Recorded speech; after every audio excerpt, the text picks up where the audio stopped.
Is doctor Sonanki and welcome to psychic blogging. तो आज का वीडियो का थीम जो है वो थोड़ा नया है क्योंकि पहली बार जो साइकिक ब्लॉगिंग के सब्सक्राइबर्स है उन्होंने उनमें से एक सब्सक्राइबर ने मुझे एक टॉपिक के बारे में बात करने के लिए बोला है। सो दैट इज अटैचमेंट्स और उनका इफेक्ट जो हमारे मॉडर्न रिलेशनशिप में होता है उसके बारे में। तो जब मैं इस टॉपिक के बारे में सर्च कर रही थी तो मेरे दिमाग में पहला जो आया, हमें एरिक एरिक्सन बोल के एक साइकोलॉजिस्ट बोल सकते हैं, उनका एक स्टेजिंग पढ़ते हैं। तो उसका जो स्टेजिंग है, उनका जो अंडरस्टैंडिंग है about growth of a human through out life, I think वो बहुत अच्छे से रिफ्लेक्ट करता है अबाउट अटैचमेंट स्टाइल्स और हम कैसे डिफरेंट स्टेजेस ऑफ लाइफ में रिलेशनशिप को व्यू करते हैं। तो आज हम उसके बारे में बात करने का ट्राई करेंगे। तो हमें इस इंसान के बारे में, एरिक एरिक्सन जो बेसिकली एक जर्मन है, इनके बारे में हमें क्यों जानना चाहिए, इनके बारे में क्यों सुननी चाहिए। तो अगर आपको साइकोलॉजी के बारे में थोड़ा नॉलेज है, इनिशियली जब भी आप साइकोलॉजी के बारे में जानना शुरू करते हो तो फ्रॉइड का नाम आप लोगों ने पक्का सुना होगा। तो एरिक्सन ने फ्रॉइड के अंदर काम किया है, फ्रॉइड की जो बेटी होती है एना, उनके साथ काम किया है। और जो इन्होंने अपनी लाइफ में स्ट्रगल्स देखे हैं, जो उनके लाइफ क्राइसिस थे, प्लस उन्होंने बच्चों को स्टडी किया था, उनके ऊपर उन्होंने बुक लिखा है। गांधी ट्रुथ बोल के एक बुक लिखा था। और वही नहीं बट येल यूनिवर्सिटी और हार्वर्ड यूनिवर्सिटी में भी काम किया। He is a very renowned person जिन्होंने बेसिकली ह्यूमन पर्सनालिटी डेवलपमेंट को 8 स्टेजेस में डिवाइड किया अकॉर्डिंग टू एजेस। तो हम वही 8 स्टेज समझेंगे और समझेंगे 3 पार्ट में कि वो स्टेज क्या है, उसमें अगर हम सक्सेसफुली स्टेज को क्रॉस कर जाए तो क्या होगा, और अगर अनसक्सेसफुल हो जाए, अगर हम उस स्टेज में अटक जाए तो क्या होगा। तो मैं क्या करूँगी, इस वीडियो में टाइम स्टैम्प्स दे दूँगी रिगार्डिंग एज। तो आपको अगर, जैसे हम लोग जिस एज ग्रुप में हैं, अगर आप उस एज ग्रुप का जानना चाहते हैं डेवलपमेंट, तो आप उसमें डायरेक्ट जा सकते हैं। अगर आप ओल्ड एज अपने पेरेंट्स का जानना चाहते हैं तो वहाँ जान सकते हैं, या फिर चाइल्डहुड बच्चों में कैसा होता है, अगर आप एक न्यू मदर है या आप न्यू पेरेंट है तो बच्चों के साथ कैसे डील करना है, अगर वो जानना चाहते हैं तो मैं डिफरेंट टाइम स्टैम्प्स दे दूँगी। तो हमारा जो पहला है, तो पहले स्टेज का नाम है trust and mistrust. Trust and mistrust जो है, बच्चा जब पैदा होता है तो 1.5 साल की एज तक, इस एज को डिफाइन किया गया है। तो यहाँ बोला गया है कि बच्चा जो है दुनिया को अपने मुंह से एक्सपीरियंस करता है, उसे कुछ एक्सप्लोर करना, उसे कुछ जानना है। तो आप देखते हो बच्चा हमेशा मुंह में डाल देता है सब कुछ चीज़ें, बाइट करने की कोशिश करता है, गुस्सा करता है तो बाइट करता है, गुस्सा करता है तो चिल्लाता है, मुंह से आवाज़ निकालता है। तो उसके सारे सेंसेशन, उसका अंडरस्टैंडिंग इस दुनिया के बारे में उसके मुंह से है। तो क्योंकि इस स्टेज का नाम ट्रस्ट वर्सेस मिसट्रस्ट है, तो बच्चा जो है दुनिया, अकॉर्डिंग टू एरिक्सन, बच्चे का एक ओवरव्यू बनता है दुनिया के बारे में कि क्या मैं इस दुनिया को ट्रस्ट कर सकता हूँ या मैं उसे ट्रस्ट नहीं कर सकता।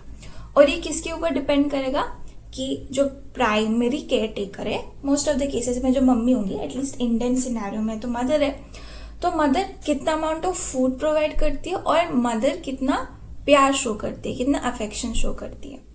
तो जब बच्चा रो रहा है, उसको भूख लगी है, उसको केयर चाहिए, तो अगर मदर प्रेजेंट है वहाँ पे, mother adequate amount of attention दे रही है, तो जब आप इस स्टेज को सक्सेसफुली क्रॉस करते हो तो आपका एक ओवरव्यू बनेगा कि ठीक है, मैं इस दुनिया को ट्रस्ट कर सकता हूँ।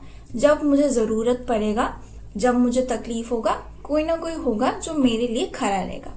लेकिन अगर ऐसा नहीं होता, अगर मदर बिजी है, मदर केयर प्रोवाइड नहीं करती है, तो आपका एक मिसट्रस्ट डेवलप होता है वर्ल्ड के बारे में। और बाद में देखा गया है कि ऐसे लोग विड्रॉन होते हैं ईजिली, जो उनके मन में जो दुख है, जो प्रॉब्लम है, वो शेयर नहीं कर पाते किसी के साथ जब वो बड़े हो जाएंगे। क्यों? क्योंकि वो ट्रस्ट ही नहीं करते। और जब ऐसा आपका पर्सनालिटी डेवलप होता है तो you are more prone to get into depression, prone कि आप एडिक्शन में जाओ, सब्सटेंस यूज करो, तो वैसा पर्सनालिटी डेवलप होने का चांस रहता है, ऐसा एरिक्सन बोलता है। अब हम आते हैं सेकेंड स्टेज में, जो कि 1.5 साल से 3 साल के एज में आता है। तो इस स्टेज का नाम है ऑटोनॉमी वर्सेस शेम। तो अगर हम एक 3 साल के बच्चे का सोचते हैं तो क्या है, वो बच्चा, उसने बात करना सीखा है, उसकी टॉयलेट ट्रेनिंग हो रही है अभी। पहले जैसे उसका कंट्रोल में नहीं है, कभी भी सुसु पॉटी निकल रहा है, पर अब ऐसा नहीं है। अब वो बाथरूम जाता है, वो कंट्रोल करके रखता है कब उसे बाथरूम जाना है। तो एरिक्सन एक टर्म इंट्रोड्यूस करता है, विल। उसका विल है कब उसे जाना है बाथरूम, कब उसे होल्ड करना है। तो इस स्टेज का परफेक्ट क्रॉसिंग होगा कि अगर एक वेल एस्टैब्लिश्ड रेशियो बने। क्या रेशियो? कि कब मुझे थोड़ा ढीला छोड़ना है, कब मुझे कंट्रोल करना है अपने डिसीजंस को। इन जनरल ओवर जनरलाइज होगा ये सब चीज़ें जो इस स्टेज में सीखा जा रहा है। मतलब अगर ये स्टेज अच्छे से पास नहीं हुआ, कि मान लीजिए कि वो ज़्यादा ही ऑटोनॉमी, ज़्यादा विल पावर एक्सर्ट करने लगा, तो आपको एक ऐसा इंसान मिलेगा जो इनफ्लेक्सिबल है, जो बहुत रिजिड है, जो जिसको हम एनल पर्सनालिटी बोलते हैं। अगर आप फ्रॉइड का पढ़ोगे, फ्रॉइड भी ऐसा एनल पर्सनालिटी की बात करता है। तो ऐसा इंसान डेवलप होगा और इससे ओसीडी नहीं, माइंडेड ओसीडी नहीं, पर ऑब्सेसिव कंपल्सिव पर्सनालिटी डिसऑर्डर या ट्रेट डेवलप होने का चांस रहता है। जो मैंने बोला वही होगा। लेकिन अगर नहीं हुआ, इसका उल्टा हुआ, तो क्या था? Versus shame and doubt. मतलब एक ऐसा इंसान हमें मिलेगा जिसे अपने डिसीजंस पे उतना भरोसा नहीं है, जिसे अपने डिसीजन में डाउट होता है, या कुछ लेता है, अपने लिए कुछ करता है तो उसे शेमफुल फील होता है कि मैंने सही किया क्या अपने बारे में सोच के। बेसिकली आपको एक डोरमैट जैसा पर्सनालिटी मिल जाता है, जो हम बोलते हैं ना कि बड़ा पुश ओवर है बहुत, वैसा पर्सनालिटी। तो इस स्टेज को सक्सेसफुली क्रॉस करने के लिए पेरेंट्स को बच्चों को एक अच्छा रेशियो में डालना है कि थोड़ा अपना विल पावर भी है, लेकिन थोड़ा किसी और के अंडर सुनना भी है। वैसा एक परफेक्ट कॉम्बिनेशन होना चाहिए बेसिकली। तो हम अब थर्ड स्टेज के बारे में बात करने वाले हैं, जो कि 3 साल से 5 साल के एज के बच्चों का है। एंड इस स्टेज का नाम है इनिशिएटिव वर्सेस गिल्ट। तो इसका डेवलपमेंट थोड़ा सा अजीब है, थोड़ा सा कंट्रोवर्शियल है, तो मैं इसे थोड़ा नॉन कंट्रोवर्शियल वे में बताने की कोशिश करती हूँ। तो यहाँ फ्रॉइड भी अराउंड इस स्टेज को ऐसे ही डेवलप करता है, और ये भी एक चीज़ बोलता है कि मान लीजिए मैं फीमेल चाइल्ड हूँ, तो मेरा अपने ऑपोजिट जेंडर के पेरेंट का प्रेफरेंस होगा। मतलब I want to be more close to my father. अगर एक मेल चाइल्ड है तो male child wants to be more close to the mother, और जो ऑपोजिट पेरेंट है वो उसे ऐसे राइवल की तरह देखता है कि मेरे फेवरेट पेरेंट के साथ तुम क्या कर रहे हो, तुम क्यों उसके क्लोज हो, तो वो उसका राइवल बन जाता है। अब इस राइवलरी, इस जेलसी की वजह से क्या डेवलप होता है? एक तो गिल्ट डेवलप हो रहा है, क्योंकि तुम्हारे दिमाग में कि पर ये भी तो मेरा पेरेंट ही है, तो मैं इसके लिए ऐसा जेलसी क्यों फील कर रहा हूँ यार, ये तो गलत बात है। और एक एंग्जाइटी डेवलप होता है कि मैं जो ये फील कर रहा हूँ, क्या मुझे इसके लिए पनिशमेंट मिलेगा। अब आप लोग सोचोगे कि बचपन में अरे ये तो बेकार बोल रही है, मैं कब ऐसा राइवलरी फील किया अपने पेरेंट के बारे में। ऐसा नहीं है कि आपको सब याद होगा, ये हम आपके ईगो, आपके अंदर अनकॉन्शियस माइंड के स्ट्रगल्स के बारे में बात कर रहे हैं। आपके कॉन्शियस माइंड को ये नहीं याद होगा मोस्टली, लेकिन इससे आपका एक पर्सनालिटी का एस्पेक्ट डेवलप हो रहा है। उसका वो कैसे डेवलप हो रहा है और वो पर्सनालिटी फ्यूचर में एडल्ट लाइफ में आपको कैसे अफेक्ट कर रहा है, उसके बारे में बात कर रहा है। तो मान लेते हैं कि ये जो फेज ऑफ लाइफ है ये आपने सक्सेसफुली क्रॉस कर दिया। तो जब आप सक्सेसफुली क्रॉस करते हैं तो आपका जो पार्ट डेवलप होता है वो है इनिशिएटिव। आप ऐसा सोचते हो कि ठीक है मेरे थॉट्स थोड़े से वियर्ड है, लेकिन मैं इनिशिएट करूँगा, मैं आगे बढ़ने की कोशिश करूँगा। और इससे क्या होता है, इससे आप एक हाई सेट गोल्स रखने का कोशिश करते हो कि हो सकता है कि लोग मुझे बोले कि ये तो बेकार है, ये क्या सोच रहा है, पर मैं ट्राई करूँगा, मैं इनिशिएट करूँगा। और ये एक बहुत इंपॉर्टेंट स्टेज है, क्योंकि इस स्टेज में बच्चा का सुपर ईगो, बेसिकली आपके मॉरल्स डेवलप हो रहा है, आपका सेंस ऑफ मोरालिटी डेवलप हो रहा है। और मोरालिटी के साथ साथ आता है बच्चे के दिमाग में the concept of self punishment, self criticism, कि हो सकता है कि मेरे फेवरेट पेरेंट मेरे पापा हैं और मैं मम्मी से जेलस हूँ, पर मेरी मम्मी मुझे जज नहीं कर रही है, वो तो एंजॉय कर रही है कि अरे ये कैसा सिली बच्चा है। लेकिन मैं एज अ बच्चा, मेरे दिमाग में कि यार मेरी मम्मी क्या सोचती होगी, मैं कितनी खराब बच्ची हूँ, मैं ऐसा कैसा सोच सकती हूँ। तो मैं सेल्फ क्रिटिकल हूँ, मैं सेल्फ पनिश कर रही हूँ अपने आप को। अब जब आप बड़े हो जाते हो, ये सब सुना सुना है ना, बड़े होके बाद भी ये रहता है ना अपने दिमाग में कि भले ही सोसाइटी आपको जज नहीं कर रही है, पर आप खुद को ज़रूर जज करने लगते हो कि मैंने ये क्या किया, मैंने ये क्यों किया, मुझे नहीं करना चाहिए था।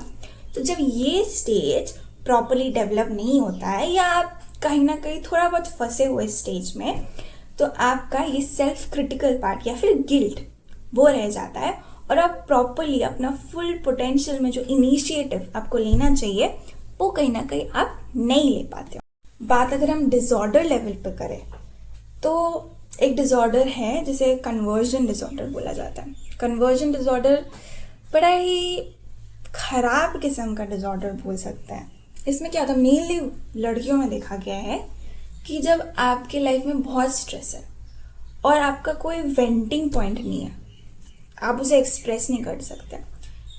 अब याद रखिए, कोई भी साइकेट्रिक डिसऑर्डर ना ही एक दिन में होता है और ना ही एक दिन में वो ठीक होता है। Conversion disorder is also one of them.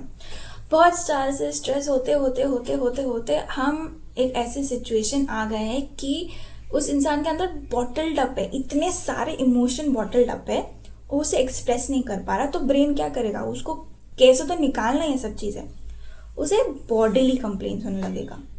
पेट खराब हो रहा है, हाथ में दर्द हो रहा है, सीने में धक धक धक धक होने लगता है। मुझे समझ नहीं आ रहा, मैंने ईईजी करा लिया, मैंने ईसीजी करा लिया, मैंने एक्सरे सीटी सब करा लिया, सब नॉर्मल है। मुझे सब डॉक्टर बोले नॉर्मल है, ये आपके दिमाग में, ये ठीक हो जाएगा अपने आप। हाँ, आपके दिमाग में है, वो बात बिल्कुल सही है कि आपके दिमाग में है, पर क्या ये अपने आप ठीक हो जाएगा? I doubt that. अपने आप तो ठीक नहीं होगा। इसको ठीक करने का यही तरीका है, ये जो सेल्फ क्रिटिकल थॉट्स और गिल्ट अपने अंदर रखा है उसको बाहर निकालना है, तभी वो ठीक होता है। तो या this is the aspect of the third stage of Erikson. तो अब जो हम फोर्थ स्टेज के बारे में बात करने वाले हैं, उसमें बच्चा 5 साल से लेकर 13 साल का है। इस स्टेज का नाम है इंडस्ट्री वर्सेस इंफीरियरिटी। तो इसमें बच्चा स्कूल जाने लगा है, वो नए नए स्किल सीख रहा है, टीचर उसे इंस्ट्रक्शन दे रही है, वो इंस्ट्रक्शन फॉलो कर रहा है, वो पोएम्स बोल रहा है और वो बहुत प्राउड है उस चीज़ को लेके। वो घर में आके बोलता है कि वो आज टीचर ने मुझसे ये पूछा और मैंने आज ये काम किया, तो is very proud about it. तो अगर ये स्टेज अच्छे से डेवलप होता है, या फिर बच्चा पहले किसी स्टेज में अटक नहीं गया है, तो हम सबको या आप सबको याद होगा कि हम बचपन में टीचर टीचर खेलते थे, राइट? तो ये पहली बार ऐसा हो रहा है कि किसी ऑक्यूपेशनल रोल के साथ हम अपने आप को अटैच कर रहे हैं। जो सोसाइटी में रूल्स एंड रेगुलेशंस है कि हमें बड़े होके एक काम करना है, कुछ करना है, वैसा किसी के साथ पहली बार एक बच्चा अपने आप को एसोसिएट करता है। तो एरिक्सन बोलता है कि ये सोसाइटियल नॉर्म्स के लिए बहुत इंपॉर्टेंट स्टेज है। अगर ये स्टेज अच्छे से पास हो गया तो हम एक सक्सेसफुल ऑक्यूपेशनल रोल कर पाएंगे, अच्छे से अपने डिसीजन लेंगे, अच्छे से लीडरशिप स्किल्स शो कर पाएंगे। लेकिन अगर हम अटक गए तो क्या होगा? इसका ऑपोजिट, इन्फीरियरिटी। काम, और ये हम काम के सिलसिले में बात कर रहे हैं कि हमेशा एक इन्फीरियरिटी रह जाएगा, एक इनकम्पैटिबिलिटी रहेगा वर्क के साथ कि शायद मैंने कुछ गलत कर दिया, शायद मुझे काम अच्छे से करना नहीं आता, शायद मेरे कोवर्कर ज़्यादा अच्छे से काम करते हैं, तो वो डिसीजंस लेने का स्किल, वो लीडरशिप स्किल्स वो अच्छे से नहीं डेवलप हो पाएगा अगर इस एरिया में प्रॉब्लम रह पाए। तो इस एरिया में बच्चे का एक्टिवली सीखना, एक्टिवली टीचर जो बोल रहे हैं वो चीज़ें फॉलो करना, पार्टिसिपेट करना स्कूल्स के प्रोग्राम्स में, वो बहुत इंपॉर्टेंट हो जाता है। आज हमने एरिक्सन के 4 स्टेजेस के बारे में बात किया। टोटल 8 स्टेज है। मैं एट अ टाइम सब कुछ नहीं बोलना चाहती, ऐसा बॉम्बार्डिंग ऑफ इन्फॉर्मेशन हो जाएगा, बट आई होप आप लोगों को समझ आया कि ऑल तो बचपन में बहुत पहले आपके साथ ये स्टेज हो चुका है, पर उसका अभी तक लाइफ में कुछ ना कुछ इफेक्ट शायद आपको महसूस होता है। नहीं महसूस होता तो बहुत अच्छी बात है, वेरी गुड, पर उसका अगर नेगेटिव साइड इफेक्ट होता है आपको महसूस, तो I think you can somewhat relate कि हाँ कुछ हुआ होगा। द मेन रीज़न इज कि आप समझ पाओ ये चीज़ें क्यों हो रहा है, समझ पाओ कि शायद किसी एज में एक स्टेज में आप अटक गए थे, वो प्रॉपरली क्रॉस ओवर नहीं हुआ। ज़रूरी नहीं है कि आप ब्लेम करो अपने मम्मी पापा को आपने वो स्टेज अच्छे से क्रॉस नहीं कराया इसीलिए मेरे साथ अभी ये हो रहा है, नहीं। बट टू अंडरस्टैंड कि अगर आप एक्चुअली में सेल्फ क्रिटिकल हो तो may be it is your head telling you rather than actually दुनिया आपके बारे में क्या सोचती है, या शायद लोग आपको इन्फीरियर नहीं समझते काम पे, पर वो आप अपने आप को बता रहे हो। तो इसी के बारे में हम बात करें इस पूरे स्टेजिंग में।